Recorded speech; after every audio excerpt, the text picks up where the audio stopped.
Welcome to the Builders Podcast, episode 72. Bridget Willard, her business's story, how and why it started through today, and much more. Before we jump into this episode, please subscribe to this podcast if you love business and real stories from the trenches. And after a listen, please give us a thumbs up, like, and share if we've earned it. Hit that notification bell too if you're on YouTube so you don't miss each episode. With your help, we can reach more people and deliver these valuable From the Trenches lessons to those that need it. Enjoy the episode. Hello, everybody. Welcome back to another The Builders. I am here with Bridget Willard. Hi. It's her second time back. Woohoo. Welcome back. I'm excited to have a conversation. We'll talk a little bit about what we're going to talk about today in a second. But first, I want to just acknowledge that I wanted to thank her in person on the show for referring so many great people to our show. Oh, I'm sorry. I'm like a people broker. I'm like, wait, the Builders, you should have Dr. Nathan Bryan on. Oh, wait, did you have Ben Gabler on yet? Wait, did you have Rhonda Nagard on yet? And like, because I used to do the WP Blab / the Smart Marketing Show with Jason Tucker, that was my job to get the guests. That was you're very good at it. Thank you. It's because everybody. We appreciate it. I know people, you know? Yeah. No, that's awesome. Like I guess I'll get these random messages or like on a comment or something. Hey, have you had so-and-so on? I'm like, Yeah, no. Speaking of which, Let's did you do have it. James Rowland from Perfect Checkout on yet? No, I haven't.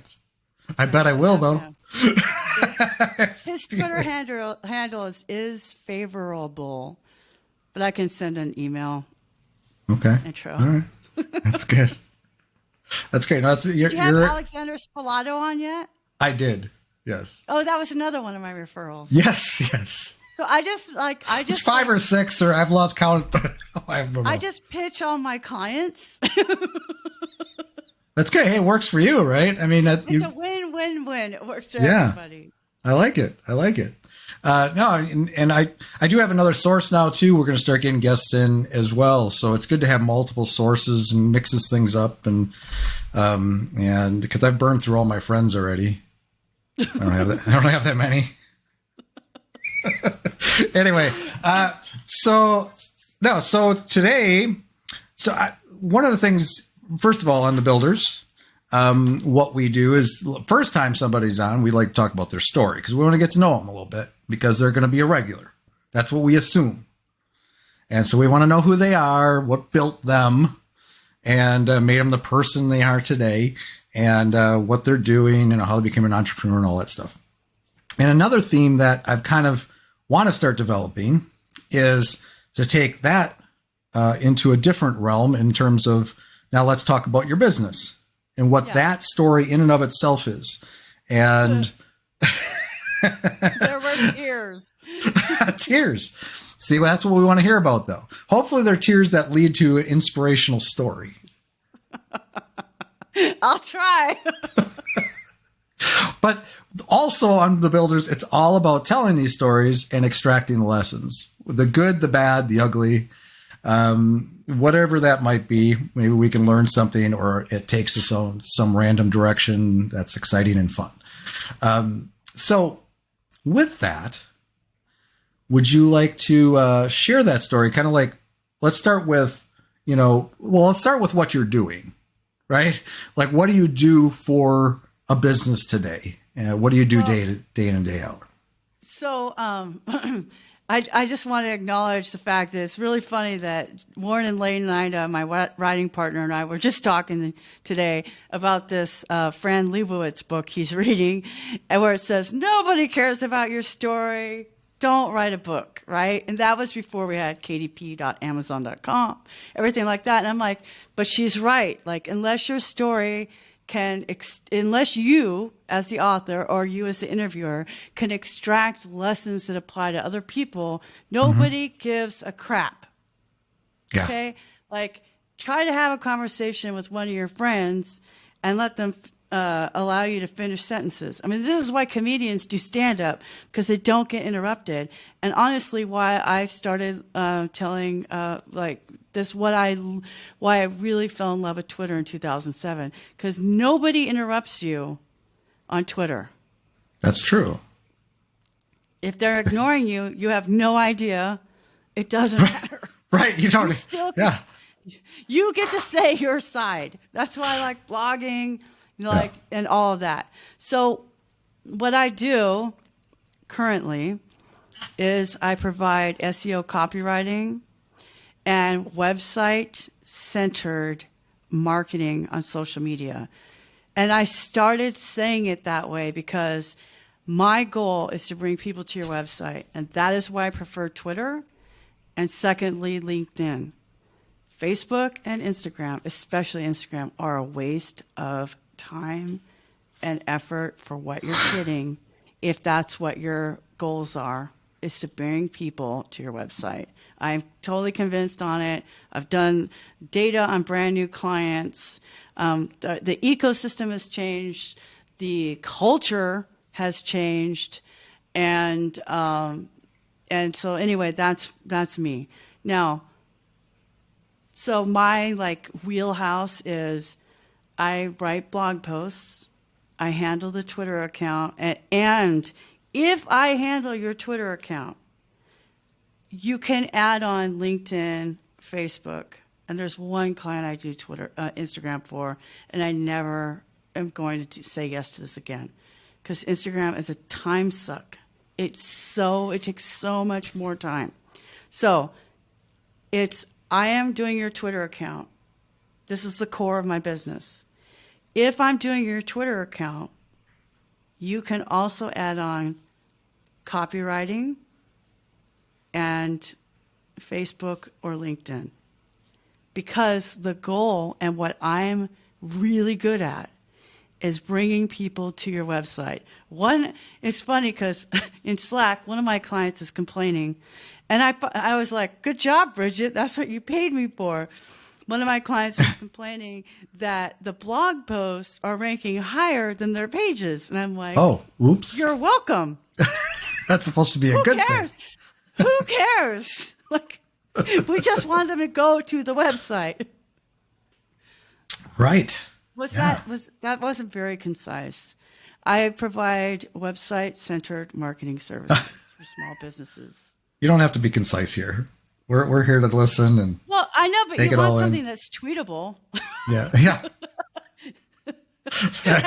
You're the pro. 280 characters or less. Plus, you gotta have some room for your hashtags and a room for my handle, and then a room for the link. So, like, you just basically have to have 180 characters. Yeah. So let me ask you something about so Instagram. Let's go back to that for a second because I'm curious because we are terrible on Instagram. We're trying to on our company account. We're really trying hard to get over 100 people to follow us. We're like 96. We're just sitting there, and we've done all kinds of things. I even have a designer now dedicated just putting custom designs on there. We're coming up with new ideas and nothing. It's just so.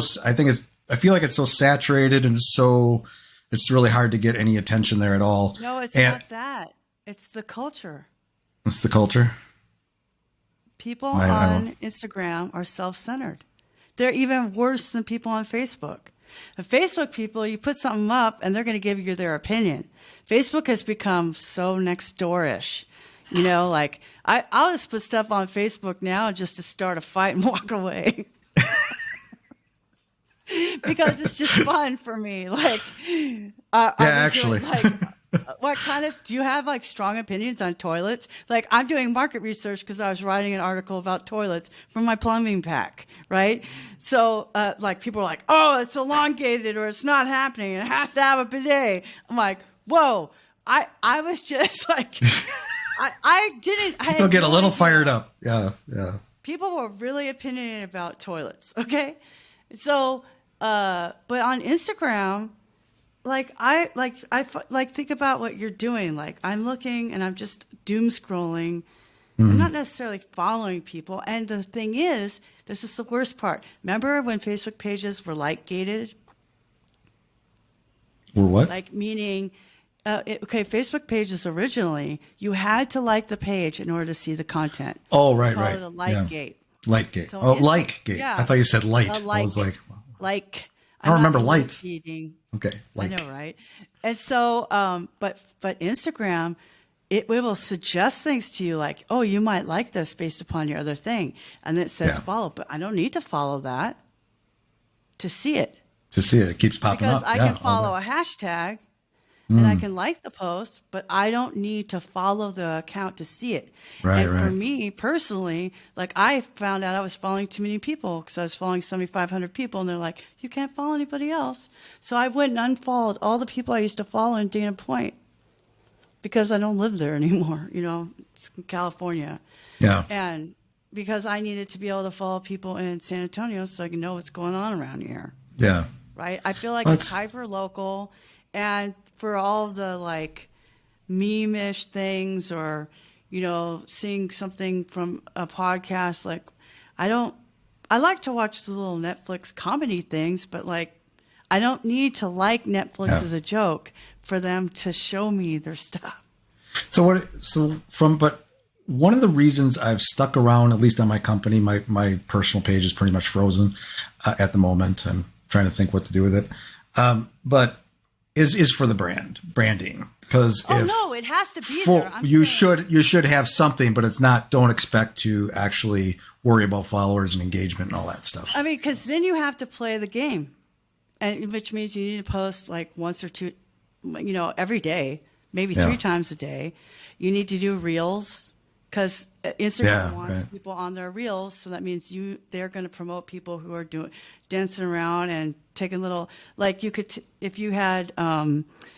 I just saw an ad for something. It takes a podcast and makes it a reel. Like I don't even remember what it was, but like if you had something like that and you were just pumping out reels, and that would. Or if you had your VA do that or somebody, or Canva or whatever, and put all the words over it, like Tom Papa stand up, but like the builders, then maybe that would help. But then the other thing that happens with, especially with Instagram, is the narcissism of companies and people who don't follow people back. They don't do the outreach that you need to do, and people do this on Twitter too, but it's especially bad on Instagram. Like I've tried to help other local businesses with my Austin businesses, and like let's all follow each other. Let's comment on each other's posts. They're not doing it. Yeah, and that's important. That cross engagement, that outreach. Yeah, an outreach. It's outreach. It's like, no, I'm going to go. Wait, who do I want on my podcast? Like Chris Do wanted Gary Vaynerchuk, so they just kept like blithely stalking him, and calling and trying to get it happen. But like to me, I think Chris Do's the shit. Why wouldn't he be on Gary Vaynerchuk? Yeah, I love Chris Do. Podcast. Yeah, you know what I mean. So you like I got Rand Fishkin on my. I got to interview Rand Fishkin. Yeah. Oh, nice. Sometimes you just have to ask. Just have to ask. An outreach. Instead, we wait for things to come to us. We think everything's going to come to us. We have a form on our website. If I had a form on my website, book Bridget Willard as your podcast guest. How many people ones of people are going to go there to do that? Yeah. That's true. You got to go. I mean, we do a lot of that. A lot of like the followers and stuff. Even on LinkedIn. The reason why even our company page, I think we have almost 300 followers and stuff. It's not because we just let it sit there. Right. We're reaching out and inviting people and stuff on a regular basis, weekly. Okay. So we're going to pause there for a second. Can we maybe circle back? Otherwise we'll go into a free marketing consultation. Yeah, actually, I mean, that's not my story, but that's actually my secret thing here is I'm really having you on to give me some advice in my own business and stick with Twitter and LinkedIn. You're doing it right. Yeah, no. My experience is the same with Facebook, and I don't even know why we do Facebook. And I do it because For the ads. yeah, well, yeah, that too. Okay, but what I want to do is let's pause that for a second. We'll probably maybe circle back to that or re-enter that what we're talking about there. But so tell us a little bit about. So you said back in 2007 you started playing around with Twitter and stuff, and so how did that lead to? What did you do from there, and how did that lead to what you're doing today as a business and copywriting and all that stuff? Okay, so I started my world as a secretary, and I've been working since I was 14 years old. And I've done various levels of office work, from balancing the books every night at a pizza place to scanning in graphics at a publisher and cleaning them up pixel by pixel manually, to like reports and that stuff. Then I got my liberal arts degree and my multiple subjects teaching credential, and I taught 7th grade to Algebra 2 at a private Christian school for 1 year. That was 1 year. Yeah, I think we talked about that on our first podcast. It wasn't very fun. Yeah. No, it wasn't. And so anyway, I was in construction, right? And I was listening to Mac Break Weekly with Leo Laporte and all those guys. And on the same show, they talked about WordPress.com and Twitter. I was like, this is cool. And literally, it took me a year to realize that people were responding. That I didn't know there was a mentions. Oh. We call them replies now. But I didn't know what that was. It's just like, oh, I'm at work. Yeah. Oh, I'm going home. Oh, I'm doing this. Oh, this is fun. But then when the economy crashed and I was in commercial construction, I was like, we got to figure out how to tell people we're still in business, because our subcontractors were calling every day, laid off 30 people, laid off this, laid off that. And for 3.5 years, we took a 20% pay cut, which was brutal. But we stayed in business. And what I did was I just went for it. I started a Twitter account and a LinkedIn page and a WordPress.com blog, because we already had our website that I was doing with CSS, and but it was on our own servers, and I couldn't get the IT guy to install WordPress, so whatever, I just went to WordPress.com and literally was maintaining that. And then, like 3 months later, I kind of told him, oh yeah, I started all this marketing. He's like, whatever, get your work done. People were asking me for advice, and it didn't seem appropriate to put that advice on Riggins CONST, on their account, which I did get up to 20,000 followers. I was really proud of that. Yeah, I just passed 20,000 on mine. So in 2011, I started You Too Can Be a Guru. It's not that hard. So, which is now Bridget and Willard on Twitter. But I started that in 2011 because I needed another place. Right. To give this kind of marketing advice that didn't, and I started a little WordPress blog and everything like that. And so people were like, I was going to these social media meetups, and they're like, you're really good at this. Your company looks bigger. And I was getting a lot of peer compliments from peers. And I was like, this is so easy. I was a full-time office manager doing basically full-time marketing at the same time because I was bored. I worked fast. And why were you doing the marketing though? Is this just something you naturally were you were just, because it was fun for you? I wanted people to know we're in business. I was afraid of losing my job. You were for that. Man. Yeah. Yeah. But you were, but when you spun off your other chant or your other account, and you wanted to just continue talking about marketing and all that, what was that? You just felt like I have a lot to share and I just want to give back, or was that still for the business? As a teacher. Remember, I started as a teacher. Right. That's my gift. So as you discover things, you want to share that with the world. Yeah. And I realized this is a think tank.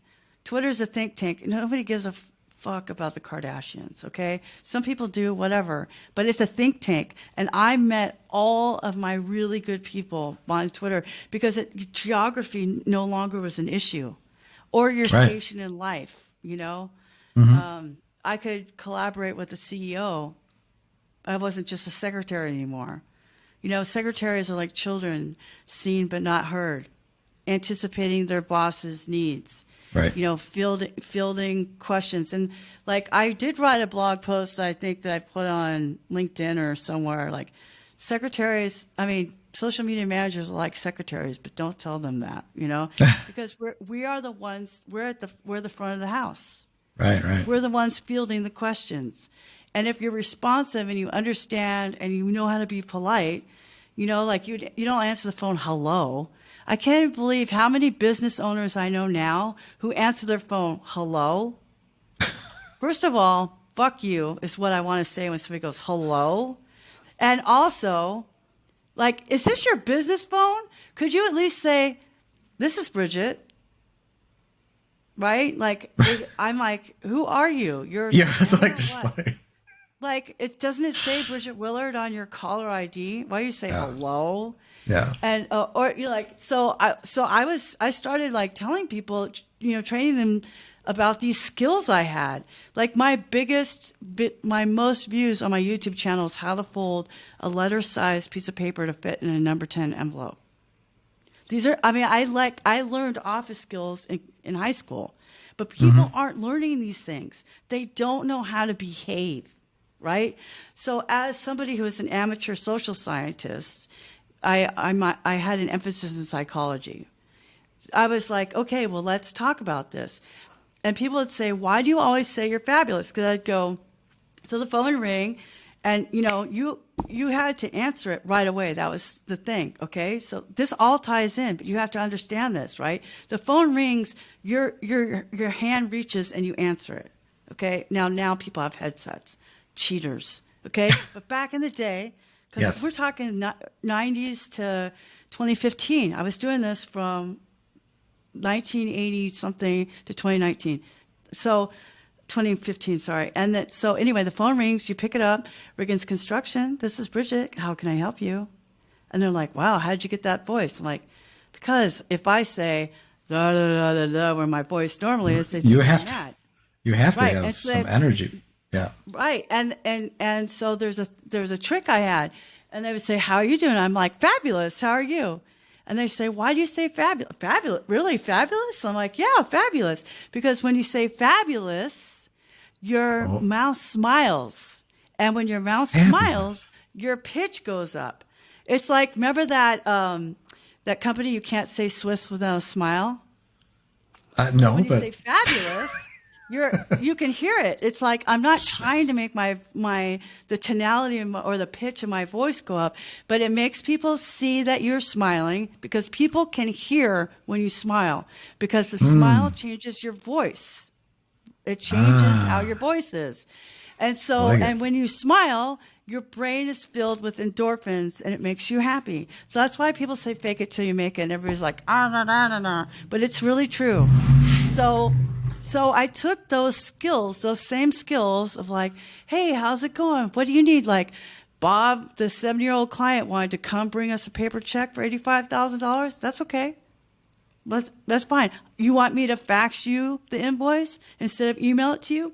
That's okay. For $85,000, I'm happy to do it. So you figure out, I'm going to work with you the best way that works, because I was saying the tool that works is the one you use. Okay, so me, I don't have Trello and Asana or ClickUp or Airtable or Notion. 6 of 1, you know, they're a horse apiece. They're all the same. Yeah, well, yeah, I've used a few of them. Yeah, right. Yeah, I mean, my clients have their own thing. Right. One is using Discord. One is using Slack. One is using Trello. One is using Notion. Right? Because if you want to bring me no paper checks. Okay, I have now a strong policy about paper checks. However, but that mentality of how can I serve you so we can get going? What's the best way for me to deliver this document to you so that you can keep going?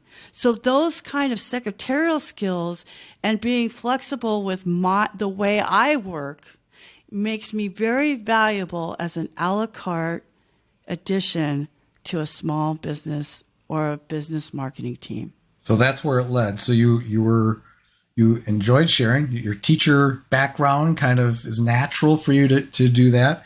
And then at some point you said this is a business or could be a business. And when I was at Briggs Construction, tapped out at $19 an hour, I still can't believe I lived on that. I don't even know. It makes me sick thinking about it. That was so hard. And I saw that Buffer's happiness engineers made $77,000 a year. I'm making $35,900 or $39,500. I mean, $39,000 to do. That's a lot more. Yeah, that's a lot more than some people make. Yeah, it's but it's crazy. Like, how do you? Yeah. Okay. I was the one who worked in my marriage. So, you were married at the time. That wasn't enough. Yeah, I was married until he died in 2016. 23 years. So, like, that was not enough in Orange County, California. You know, I wanted to move, but there were family issues and a sick grandson and a lot of reasons why we couldn't move, you know, or escape that economy that was killing me. Well, I finally did it. But anyway, so when I was like, what, $77,000 just a tweet? Are you kidding me right now? So I was part of this social media mastermind meetup. And a bunch of my friends were like, dude, you need to get out of there. First of all, it's like a bad marriage. And it's like an abusive marriage. Like, it's not my marriage, but my job situation. Right. Because it was not a good environment for me. I think now we call them toxic. I just said, like, there's no room it's a little toxic. I need to make more money. There was a whole lot of things going on. And they're like, you're so good at this. You don't realize that you're good at this. But when I was going to those social media meetups and I was, you know, adding my suggestions to people like, wow, I wouldn't have thought of that. I'm like, so obvious, you know. So you were natural. Yeah, because I was put down at work. I was put down so much in my entire life, including at work, that I had no idea. Like, they would say, you're not a writer. I'm like, but I read all those contracts and I distilled information and wrote like 500 words on a PDF to give to a property manager so that they'll hire us to do the same thing. Yeah, but that's not writing. So some of my friends, including Jen Miller, who I'm still really good friends with, told me, like, apply to this job. I'm like, oh, but you have to read these books first. They said, hello, Audible. I applied. I wasn't a good fit for them, but it stuck with me. And then I knew, just like a woman who's ready to do divorce, you just get real quiet and you just start building your exit. So I started going to word camps. 2013 was my first word camp. I met all these really great people because I had met all these really great people on Twitter. And they were like my silent to the boss, but they were my escape. They were my way of escape because I knew I was building peers that I would never have met otherwise who were cheering me on, and some still do, cheer me on for my exit. They're like, your potential to make money is much bigger. It's probably scary to make that leap, though. You need cheerleaders. You need somebody in your corner to encourage you. Terrifying. It's terrifying because I'm like, well, I can't. It's like door number 1 or door number 2. A lot of people are like, well, I'll go with door number 2, and I'm like, no, I can't afford to lose door number 1. Yeah. Because every housing transition I had during my marriage was a period of homelessness. Every single one. Every single one. I grew up not eating. Like, I still freak out when clients don't pay me on time. I'm like, that's it. I'm homeless. And I don't have any good furniture to sell. Yeah. It's just so hard for me to shake that. It's a therapy thing. And my best friend says, You did this by yourself. You did this whole move by yourself. Just go out into your, and I do this a lot. I go into your kitchen, close your eyes and open them. You did this. I sold everything that didn't fit into my Civic in order to fund my move in September of 2020 to San Antonio, Texas. And everything in this apartment, there were some things given to me, but everything I bought, brand new. I did it, right? Yeah. And I'm still not homeless. I don't even know how it's happening, but I'm here, right? And that, to me, like, people say, why are you so driven? I'm like, it's fear. I mean, I'm in therapy for it, but it's there. It's there. And to me, and I also, like, my mom was so good about work ethic. She's like, do it right or don't do it all. Don't half-ass anything. So for me, I have to be super passionate with my clients. And that's why I don't take competitors. Because if I'm already, like, thinking about the best way to serve my realtor client in Phoenix, I can't help my niece who's also in Phoenix and also a realtor. Like, I can give her a marketing brief, but I can't do her account. You know, I'm all in on Team Clayton. Yeah. That's just me. That's the way I was built. And that's the way I was raised. Yeah, I feel like it's sort of in a way your why. You know, like, all of us have a little bit of fear. There's fear in me, like, even building my business. Yeah, I feel like if I don't show up every day and work hard, and well, my fear is now, like, you know, once you build a team and you're paying people and they have a life, like, you're providing them a better life and all that. Like, now I'm not just showing up for myself. I'm showing up for my employees and my team and my clients that need me. But there's always that fear. Like, if I don't do that, I'm going to slip back and, you know, I'm not going to be, it's going to be another one of those businesses that I had that failed or didn't, you know, last. Well, and change. So. Okay. So that's the obstacle to change is that pain to change. Like, do you want to switch over to Rocket hosting? I don't know. Cause then I have to deal with DNS, but then I was like, okay, just do it. And the DNS is a pain, but they help me. Right. Okay. But it's like, what we don't like change until status quo is more painful. That's human behavior. That doesn't change We're still humans. So to me, it was more painful to stay. So like I said, I was going to WordCamps, and I went to WordCamp San Diego in March of 2015, and I found out about desktop server, and I built a WordPress website for Riggins Construction from scratch or whatever, and whatever that's called. I built it, not scratch, because I didn't build the theme, but you know what I'm saying. And then I wrote about that horrible, painful experience. And that article got shared in the advanced WordPress Facebook group by my friend Heather Baker Steele. And Matt Cromwell was working with a company called WordImpress at the time. And they since evolved to impress.org and have been acquired by Liquid Web. Most people think of them only as the main product, which was GiveWP. But so they were hiring me to write articles.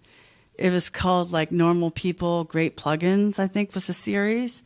And so they would have me try a plugin. I'm like, I think you're the wrong person. And it goes, no, you're the right person to do this because you don't know what you're doing, and that's what we want. I'm like, okay. So, like, Blue Gallery, you know, Draw Attention, a bunch of these plugins. I tried it out, and I wrote about the experience on wordimpress.org or .com, whatever it is. Anyway, so then I met the partner, Jason Canill, at Thought House. Now, Thought House is really the founder of GiveWP. It just, like, nobody talks about that part. But anyway, so they said, oh, we want you to help us with some Twitter accounts for Give. So I did Give, and then I, like, got it up to 1,000. I got it from 127 to 1,000 followers in 2 months. The first 1,000 was really hard, but I'm super good at what I do. Yeah. And it was a great product, so it's win-win, right? It's really easy when it's makes it something easier. people need. Yeah. And back then, people weren't as self-centered. Now you have all these bro coders like, follow me. I'm following 4 people. Okay, whatever. So then they were like, wow, you're really good at this. And Jason was like, you're really good at this. Let's do this for our franchise development clients. And so I was doing a bunch of part-time work after work. I was saying, you're still at work when you're doing all this. You're still. So I did it after work and during lunch. So I was working 16-hour days, Matt. Like these millennials and Zoomers who think that you just have work-life balance. I don't know. Maybe they just had a better economic situation, but that was never me. Like, there's no balance. There's only work. And then when you can pay your bills, then you can find some balance. And maybe I'll be able to retire one day, but I don't know. Like, you know, I still that's a whole topic. Daddy, you know, to pay my bills. So it's just the Bridget show, right? So then I had a meeting with them, like, hey, I can't do any more side work for y'all. I mean, this is it. We're tapped out. You've got to make a decision because I have to get another job. I'm out of here. And they made me an offer, and I started working in December of 2015 at Thought House. Nice. And got promoted and left in 2017 of October 2017 as the director of marketing. And that was my last job title. Wow. I became a business, and now I'm the CEO. So you gained a lot of experience, I imagine, those couple of years. Oh, 100%. So, yeah, just been working at it full time. And did you cut back your hours? Were you still working? You just started working 16 there? No, I cut my hours back. I'm not doing that. But see, that's okay. I brought all this up to say, like, I've always replaced 2 or 3 people when I had a job. Always. Like, they were always trying to find more work for me to do. And this is why I knew it was time for me to do my own business. Because the only reward that people get for hard work, the only reward that producers get when they're employees is more work. It's true. 100% true. I mean, I can give my wife as an example. She's in the healthcare industry. She's a nurse, and the stuff she does in her day to day, it's like she used to go so far and beyond, you know, just like cared so much. And in this past decade, especially, for whatever reason, and it's just, in healthcare in general, they just don't care about their people. I mean, in a lot of cases, I mean, they're just a number, and they don't listen to them. They don't whatever. And I remember breaking points with her where it was just like, she'd get so frustrated because she cared so much, but no one would listen to her. Or, you know, the work she wanted to put in, the extra work she wasn't getting credit for. And at some point she was just like, I think I probably influenced her. I'm like, don't care. So you can't care so much, you know, because it's going to break you. You know, you gotta, you're just working for the man, and you're, I mean, I was getting put down, and I was bringing money to the business. Yeah. At the construction company. And that's when I came up with this philosophy that I work by still today. I will not care about your business more than you do. It's your business. Yeah, that's true. Yeah. So you can't just be like, oh, do all this stuff, and then I ask you to participate, and you don't participate. That doesn't work for me. Yeah, it's not all on me. Yeah, as a business owner, if you have employees, you can't expect them to have the same energy and the same, you know, gusto as you, because they don't own the business. You own the business. Yeah, like there's been discussion in my chamber, and also I just recently read something on LinkedIn where they're like, you know, how do you guys feel about employees who have other jobs? I said, they're not slaves. You only bought 40 hours. Yeah. You don't own them as a person. I can't even believe there's business owners who are saying this. Yeah. And I lost it on a guy who said this at a chamber breakfast. I'm like, who cares what they do? Did they do the work you wanted them to do? Like, they think they're not, and like people are like tracking clicks and everything like that. Like, pound sand. My boss used to get on remote desktop and look at my thing. Every time he did that, I wanted to go to Pornhub.com. I never did it because I was too afraid of losing my job. But like, what do you think I'm doing? I'm marketing your business. I'm getting all my work done. You should always have it open in the corner. It's just like, it's always there. It was so annoying. It erodes trust. And then there's a great article by that just came out with by Harvard Business Review about the neuroscience of trust and why it really matters. I'm like, yeah, duh. It's a giant you paid for research for this, but if you don't trust me to do my work, then why do you trust me with the key to the check drawer? Why do you trust me with the key to the building? Like, there were so many times I was like, here's the keys. But if I had backup money, if I had my MAD money, my FU money, if I had that, then I would have left. Mm-hmm. But that is the problem with being stuck in poverty and the cycle of paycheck to paycheck. Right. Even though you're not living large, like we would go, my husband and I would go get Taco Bell or Subway and eat at the picnic table at the harbor, and that was like date night. We were not living large. There was no large, we were living small, okay? We were just surviving.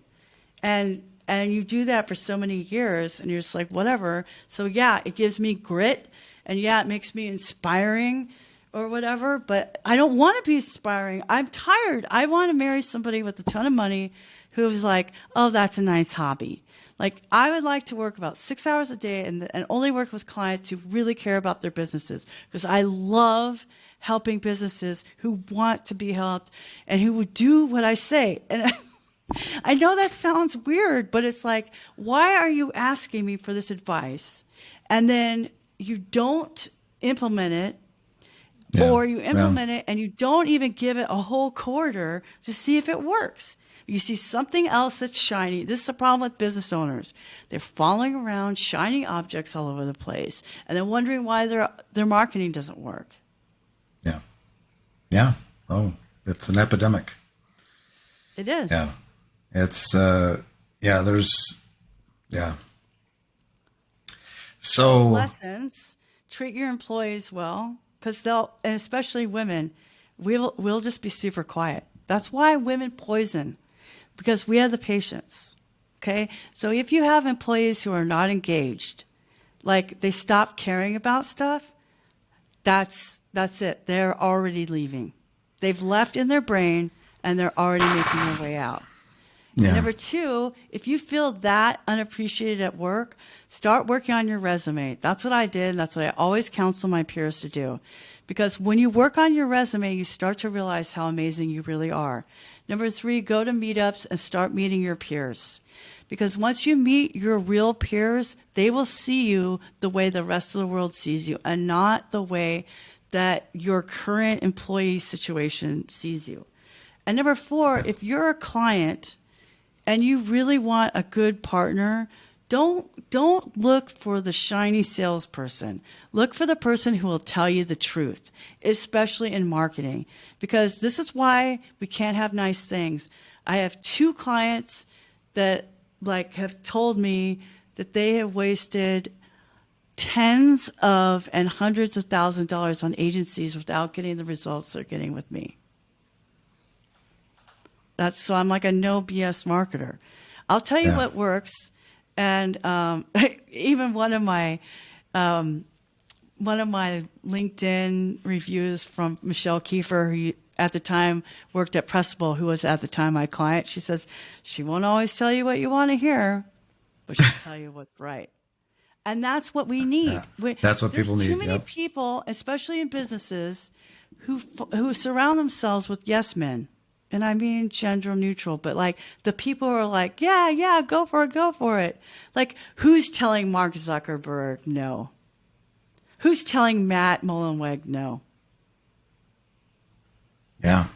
Who's saying, no, you shouldn't do that? But my friends will call me and they'll say, I really shouldn't go do this, right? And I go, yeah, you shouldn't. That's why you're calling me, because I'll tell you no.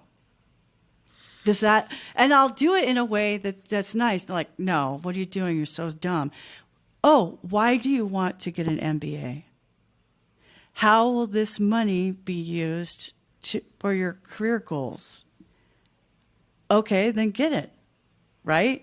But if you just want it because you feel bad about yourself, you want to spend $6,000 to $60,000 on a piece of paper that's not going to give you a higher salary. Like literally, one of my friends said, "I think I should get a master's." I'm like, "Is it going to improve your salary at work? Do you not like the job you have now?" "No, I'm in my dream job." "Then don't waste the money." Right. Yeah, I love. It's something special to work with clients, especially other business owners that actually want to listen to you. But that's kind of earned too, though, right? I mean, you have to sell is kind of a dirty word, but you have to sell the fact that you know what you're talking about, your authority, you have the experience, and you do have that experience over time. Like I've been doing what I've been doing for a long, long time as a web developer, designer, building teams and all that stuff. So that all translates. And when I talk to a client and I say, and they ask my opinion all the time, should we even, I have a client in recent couple of weeks that started asking me about plugins and it finally sunk in, like maybe we shouldn't just install plugins randomly. Maybe we should actually ask what the performance impact. Do we need this? Is there a better option? But now they've opened up to the fact that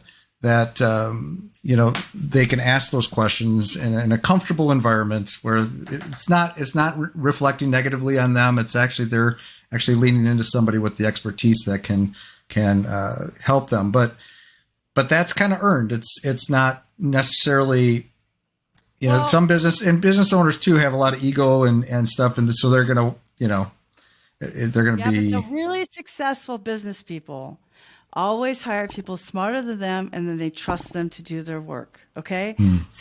It's earned over your time. It's earned over time, but it's not necessarily earned with that person. You do build that trust, but that is the thing. It's like, when I have a sales meeting with someone, I say, "This is what I would do, and this is what it's going to cost." "Wow, we just spent $80,000. I'm like, "Well, I'm sorry for you that you didn't find me earlier. But I'm not going to charge you that because that's a waste, because I know what they're doing. I know what I used to work for an advertising agency. I know what the prices were. Okay. Yeah. And that's why I priced a little bit below that for the exact same work that I'm doing. I know what the prices are. So when you have enough work, okay, that gives you the power as a business owner to say no and to price yourself higher. So, for example, I got a lead for a customer who wanted social media strategy. Okay. And I asked them a bunch of questions because I'm like, "Wait, you want content or you want strategy? Because they're not the same thing." And they were like, "Oh, they're not the same thing." So I spent some time educating her, And then I was like, "Okay, well, she just wants a strategy." Okay, so that means you want my brain and 35 years of working experience in a document that you can take and implement for yourself. So I took my notebook and I went to the pub and I started thinking and I started Googling and I was like, well, if this could pay off one of my credit cards, then it'd be worth it for me to do it. Because I really don't have capacity to do this work, but it would kind of go with my why. I would give them something, and if they had hired me to do all of that, 6 months worth of my time. So I priced it at $7,000, basically. I was like, it averages between 5 and 20. So I was like, it's still low enough that I feel okay about it. I don't want to be a shyster. That's not my goal. But also, you're getting 35 years of experience in a document where you don't need me. So you can pay the $7,000, and then I had some add-ons. But you can pay that, or my estimate expires in 30 days, and it might go up. Because I don't need this work. And that's the key about either having mad money or working enough clients to where you can say no. Yeah, you have to use what you have already for leverage. Yeah. Well, not just leverage, increase. but it's different when you need the money. You need the Right. money. Oh, okay, I'll do that for $500. You're going to sell your soul for $500 because you need it. Well, I don't want to be in a position where I need that work. I don't want to need a new client. I want to be able to help a client and maybe give them some tools to do it themselves, because it is better if they can do it themselves because of the tribal knowledge that people have. Right? But I'm also not going to do something that's undercharging for what I should be making if I were on salary at somebody's job. Yeah. I price myself that way. Like, I want to be a $150,000 person. I'm trying to price in that direction because when I'm saving you 40% labor burden. Yeah. Well, it's really, it's for every business owner or agency or whatever that's starting out, it's really important to define that, like what your worth is. Now it's if you don't have any money in the bank and you don't have any a war chest or a runway to get started, you might have to pick up work that for on the cheap just to get some work going or whatever. But hopefully you don't. Or you work for somebody else and do this on the side like you did in the beginning. But I'm just saying, like, I got a part-time job in the middle of all this, right? Because I just needed the money. I needed. But you have to decide. You have to say, this is what I'm worth, and you may lose business because you're going to be a little high. You will. No, and this is the thing. Yes. I really want to talk about this. I wish we had started with this, because here's the thing. I mean, this is a culmination of everything I've learned in my life. Yeah. The package that I charged $1,500 a month for, I originally did for $250, which is $9 an hour. This is something I learned in construction that people in the web industry do not do.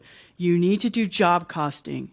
You need to know how much you cost yourself an hour before you can start saying what your worth is. Because ever since I started meeting WordPress people who charge $25 an hour, which is really like making $7, because self-employment taxes, etc., like, you guys should not be charging anything less than $150 an hour. With 8% inflation, just bump that to $175. End of story. Because when you're a business or a freelancer, like whether you're an LLC, a corporation, or 1099, you are taking on that burden of taxes. You're taking on the cost of your machine that you're working on, your internet, your phone, all of the overhead, all of the SaaS products, all of the hosting. That's on you, plus your own time. So it's really important to find that out. And I have a freelancer worksheet, Google Sheet Drive, I can send to you so that, I give this to people. It's because I feel like they need to do the reverse work. Then you can add all the profit you want, but you have to understand what you cost to breathe air and live on this planet, or you're never going to charge enough. And that's the bigger problem in the WordPress freelancer ecospace, and the sliding scale of Fiverr notwithstanding. But to live in the United States, to do your work and to understand that clients, those cheap clients, are always a pain. They're a pain in construction, they're a pain in the web development, they're a pain in social media, they're a pain in real estate. The cheap people are the time suck vampires. So as soon as you can get away from them, the better. And you do that by, like, I would say, get a part-time job so that you can charge way more for your client work. Because people don't value you unless you charge more. That's why my prices are on my website. Well, what's crazy about it. Now, I started out 10 years ago. I did start real low, and at the time I would tell myself, and I still do to this day, the reason was because I didn't have the experience, and I just wanted to get the work. And I should have listened to this conversation 10 years ago. But, but what's amazing. What's that? Sometimes you have to live this stuff. You have to live it. You have to, through the experience. That's why we're experienced. But what's crazy is and I've talked about this before on the podcast where, I went and worked for a company for basically a year-end contract and 3 years as an employee. And I was, salary, and I was, just a web developer for those 4 years. I got a lot of experience. When I came out of that, there was no way I was charging what I did when I first came in, because I knew already that I had a lot more experience, a lot more offer, and had all this other experience. And so I immediately I came out actually still low. Like, I'm not going to charge less than $40 an hour. And then I easily got that. And then I bumped it up, and then I bumped it up again. And what's crazy is every time I bumped it up, I would get that work. I know. I keep telling this to one of my friends. They're like, well, then I won't be able to get clients. I'm like, you will. Because there's a lot of people, there's a lot of business out there who do value what you do, and they do know what you're worth, and they're willing to pay that. And the fact of the matter is, when you charge those prices, you can also provide a better service. So I can build in more service into a higher price, because I can have a dedicated resource on this project or with that client, and because we have enough room. So like you said, this is a great topic. Maybe we should well, we could definitely talk about it again. I mean, it's not like I'm going anywhere. I'm not dying anytime soon. But the thing is that, like, I know there's like 5 minutes left, but like, literally, like, my clients, when I think of stuff, and I do what I done with a lot of my clients that have been on your show, because that's what I do.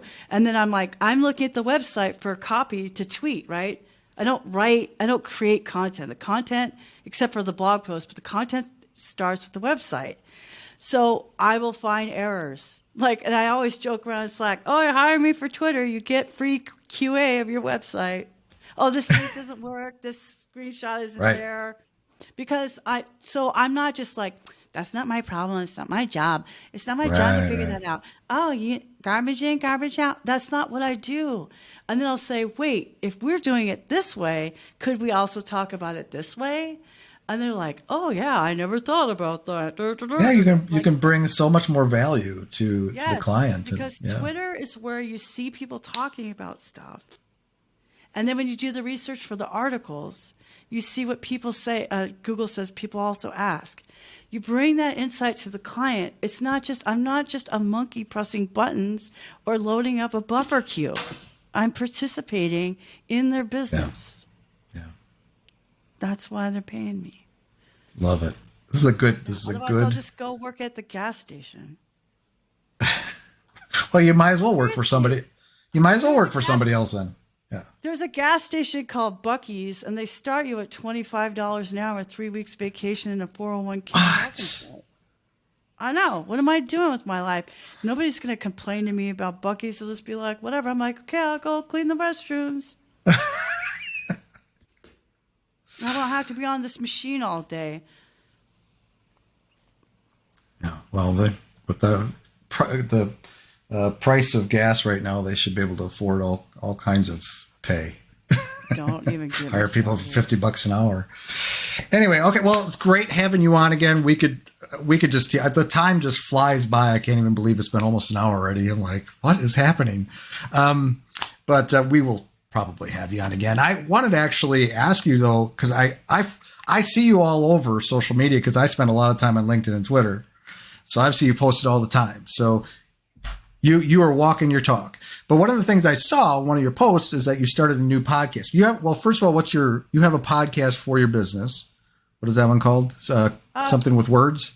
Oh, Launching with Words is my product. Yes. And I made a podcast so that the transcript will help my product rank higher than Scrabble cheats.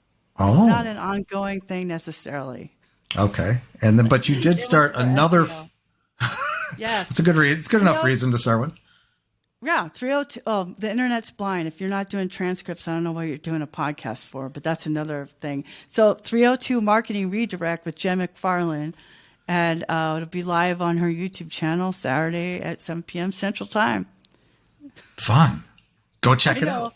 We're just being ridiculous. You said you're just kind of Yeah, you're just kind of talking about whatever and having fun. Yeah, because we're talking about like the things that everybody in marketing wish they could say, but they're too chicken to do it.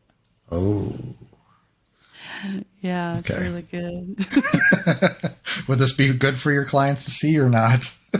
I don't care. They can see it or not. I'll tell them to their face. Of course you will. You will. Definitely. Yeah, they know. Yeah, we think we got that already. Awesome. One of my clients is like, I'm kind of afraid of you. I'm like, hey, I'm going to tell you what to do because I know this works, but you have the right to be wrong. There you go. It's your business. Yeah, there you go. All right. Well, until next time, see you later. Bye. That's all for today's episode. I hope you enjoyed that. Again, please subscribe if you haven't already and give us a thumbs up if we deserve it. If you want to comment on this episode's page, provide me with requests on topics for future episodes, or inquire about being a guest, please find your way to thebuilders.fm. You can contact me there or add a comment under these show notes. Now a word from our sponsor, my agency, Unified Web Design. We build custom websites, features, we maintain websites, we work with agencies to fulfill their web design and development needs, and more. If you're interested in our services or are looking for an agency to work with as a partner to build awesome sites for your clients, feel free to reach out to me at unifiedwebdesign.com. There's a handy contact me link at the top. Fill out that form and it will open a ticket, and that ticket will find its way to me. Thanks for joining me today. We'll see you next time.